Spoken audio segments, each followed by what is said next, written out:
Clutch Trucker is filmed before a live studio audience. This is Rusty, the meatball dog. And Clutch Trucker now comes with anti-gel. Hey YouTube, Clutch Trucker here. Thanks for tuning in to another edition of the Clutch Trucker channel. Talking more about that big wreck in Wyoming. Now that it's a couple days past, got a lot more information and know exactly what happened, well, to a point. Over 140 vehicles involved in that wreck between Wamsutter and Rawlins, Wyoming on I-80. And it happened, there was two big separate wrecks, one going westbound and one going eastbound. Now apparently the one going westbound, that was the bigger one. It had involved about 100 vehicles, mostly trucks. And the eastbound one, just another mile or two up or down the highway, involved at least 40 vehicles.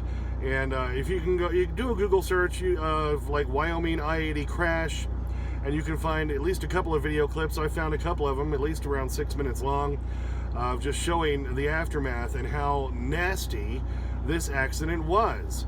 And the really sad thing is, it didn't have to be this bad. One of the video clips I was watching, the guy was showing the aftermath, and he says a couple of times while walking through all this wreckage, you know, if people would run their CB radios, they would have been warned about it ahead of time, and it wouldn't have turned into, at least, there still would probably have been accidents and a few vehicles tangled up together.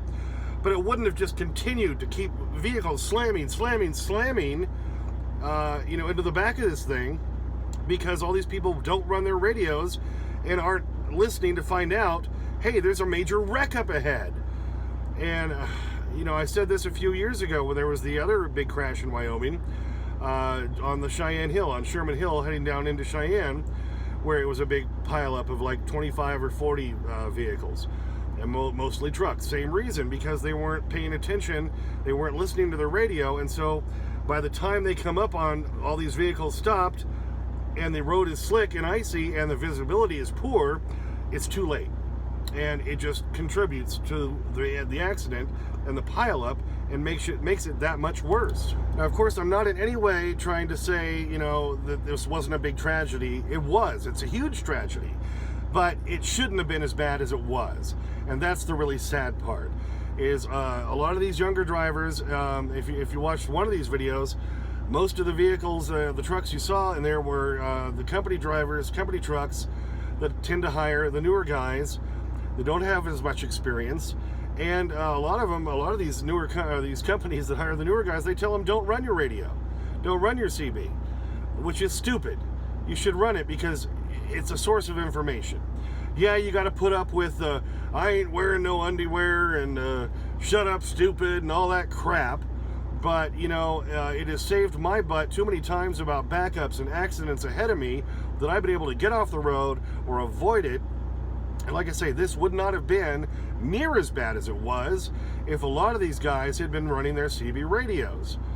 You know, once you come up on it and everything stopped in front of you and the road is slick, there's not much you can do. Hopefully you can maybe pull to the right or the left and not crash into somebody in front of you. But when everybody else is barreling behind you at 65, 70 miles an hour, way too fast for conditions, and you may get stopped in time, but you're probably going to get hit from the rear. And if you watch these videos, just like I say, Google them, you can see the carnage. You know, the front ends of trucks just gone. You see a couple of cars that you can barely recognize as cars. And those were probably the deaths, unfortunately, were the people in the four-wheelers. It's just sad, and it shouldn't have been as bad as it was. And like I say, I'm certainly not dismissing how bad this was and saying, you know, that, you know, this shouldn't have happened at all, because it's going to happen.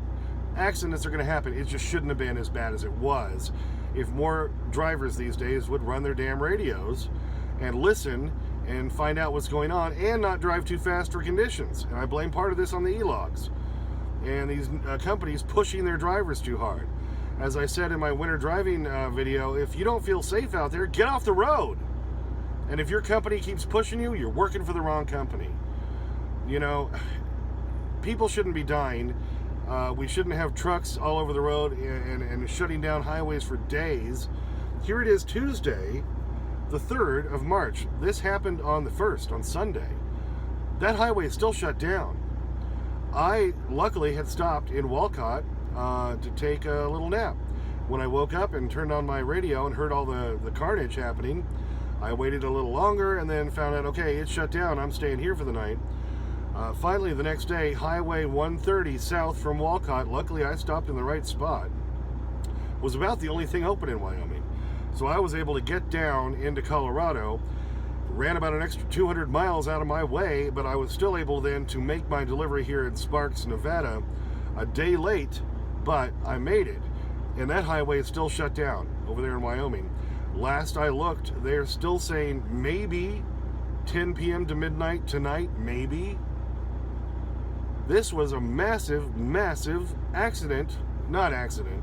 crash, and it could have been, it shouldn't have been as bad as it was. And that's my whole point of this video. I know I'm preaching, but, you know, you got every now and then. Run your damn radios, guys. I know it's annoying sometimes, but you're going to get information and you're going to get help, especially in bad conditions. If you normally don't run that radio, but the roads are getting bad, turn it on. Why not? You might get some information like, hey, traffic stopped ahead. You might want to start slowing down now. And maybe that wouldn't have been as bad as it was. What do you think? We have a tool in these trucks, most of us do, that has been in these trucks for years, that could have made this not such a bad and frightening accident and wreck and crash and that it turned into. Your CB radio is a tool, just like your GPS is a tool. You may use your phone for navigation. These are all tools for the modern trucker. The CB radio is an older one, but it's still a vital part of this business. And those of you who aren't running one, okay, if it's perfect weather and all that, and you just don't want to deal with it, fine. But when the weather gets bad, the road conditions are bad, turn it on. At least listen to see if there's something maybe you need to be aware about. I'm preaching, but I think I got a right to preach about this. So, if you got a CB radio in your truck, drivers, and the road conditions are getting bad, the weather's getting bad, turn it on. You don't have to talk on it, just listen. Maybe you'll get some information that might just save your life. So my father always used to say, this is why we study history. Because if you don't study history, you're doomed to repeat it. And this is a good example, all right? Running CB radios over history has been helpful. It can keep things like this wreck on Sunday in Wyoming, 140 vehicles involved, from getting as bad as it did. I wonder if this were 20 years ago, would it have been that bad? I don't know. Maybe. I'm just saying we have this tool available to us. Let's use it. And we might save some lives, including our own. Like I say, certainly not saying, you know, there were a few deaths. And that's tragic. And that might have happened anyway. But let's be smart out here. And if, like I say, the roads are getting really bad, you don't feel safe, get off the road. Get off the road. So anyway, that's why I felt like I had to do this video, to update what happened on that wreck in Wyoming. You can see the videos. You can see the pictures. Nasty, nasty stuff. It shouldn't have been as bad as it was. Like I say, luckily, thank God, I got sleepy on Sunday and decided to pull over and take a nap, or I probably would have been right in the middle of that damn thing. So somebody was looking out for me. And I just am amazed that I wasn't a part of that. I escaped, and I'm so thankful and lucky. So, for those who have lost their lives in that wreck, it's tragic, and we all feel for you. We're sorry. And for those of you who lost your jobs and your loads and your trucks and trailers, you know, it was carnage. It was just carnage. And it's going to take a while for that to recover. Like I say, they say they might open the road tonight. I really don't have a lot of faith that it's going to get open tonight. So let's try to avoid this kind of stuff in the future if we can. All right, this is me done being preachy. Thanks for tuning in. As always, please subscribe. I've got over 150 videos on this channel, all various topics. Winter driving tips. I got the easy socks, dash cam stuff, whole bunch of videos. I've got a couple of dash cam things I'll show you related kind of this, but I don't think today is the time for that.